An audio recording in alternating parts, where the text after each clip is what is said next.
गांव की छोटी सी झोपड़ी में राम नामक एक छोटा लड़का अपने माता पिता के साथ रहता था। वे गरीब थे, लेकिन सपने देखने में कोई कमी नहीं थी। हिडन स्टोरी चैनल में आपका स्वागत है। राम का सपना था कि वह बड़ा होकर एक डॉक्टर बने, लेकिन इसके लिए पढ़ाई करना आवश्यक था, जो उनके लिए संभव नहीं था। उनके पिता दिन भर मजदूरी करते थे और माता घर की देखभाल करती थीं।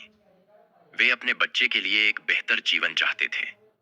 एक दिन राम के पिता ने उसे एक किताब दी, जिसे वे अपने एक दोस्त से मांगे थे। राम ने उस किताब को खोला और पढ़ना शुरू किया। राम की माता पिता ने उसे पढ़ाई में सहयोग किया और वे अपनी किताबों में गहराई से लग गए। धीरे धीरे वे बच्चों की बीमारियों के बारे में अधिक जानने लगे। जब गांव में कोई बीमार पड़ता, राम उनकी मदद करने की कोशिश करता। उनका यह कार्य गांव वालों के बीच धीरे धीरे प्रशंसा का विषय बन गया। एक दिन गांव के सरपंच ने राम को देखा और उनकी मेहनत की प्रशंसा की। उन्होंने राम को विद्यालय में अध्ययन करने का प्रस्ताव दिया।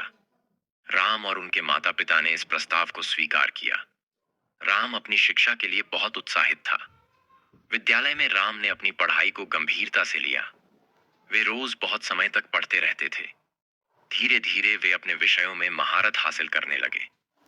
उनका ज्ञान और समझ बढ़ने लगी। विद्यालय के बाद वे गांव में लोगों की मदद करने के लिए वापस लौटते थे। उनकी माता पिता उनकी मेहनत और समर्पण को देखकर गर्व महसूस करते थे। राम की कठिनाइयां उनके सपने को पूरा करने से रोक नहीं सकीं। वे अधिक से अधिक पढ़ते गए और डॉक्टर बनने के लिए अध्ययन करते गए। वर्षों बाद राम एक प्रमुख डॉक्टर बन गए।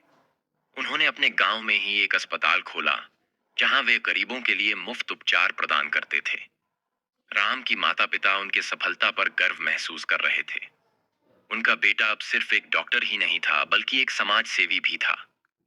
राम की कहानी गांव के लोगों के बीच प्रेरणा का स्रोत बनी। उन्होंने सभी को यह सिखाया कि सपने पूरे करने के लिए दृढ़ता और संघर्ष की आवश्यकता होती है। आज राम के नाम और उनकी कहानी उनके गांव की पुरानी झोपड़ियों से लेकर देश के प्रमुख शहरों तक पहुंच गई है। राम की कहानी ने हमें यह सिखाया कि कठिनाइयां सिर्फ अस्थायी होती हैं, लेकिन हमारी मेहनत और संघर्ष हमें हमारे सपनों तक पहुंचा सकते हैं। गांव के लोग अब उन्हें न सिर्फ डॉक्टर राम के नाम से पहचानते हैं, बल्कि वे उन्हें एक नायक भी मानते हैं। राम की कहानी हमें यह याद दिलाती है कि कितनी ही कठिनाइयों का सामना क्यों न करना पड़े, हमें कभी अपने सपनों से समझौता नहीं करना चाहिए। जीवन में कठिनाइयां तो आएंगी ही, लेकिन हमें अपने सपनों को पूरा करने के लिए अडिग रहना चाहिए। यही राम की कहानी का संदेश है। अगर चैनल पर नए हो तो चैनल को सब्सक्राइब जरूर कर दें।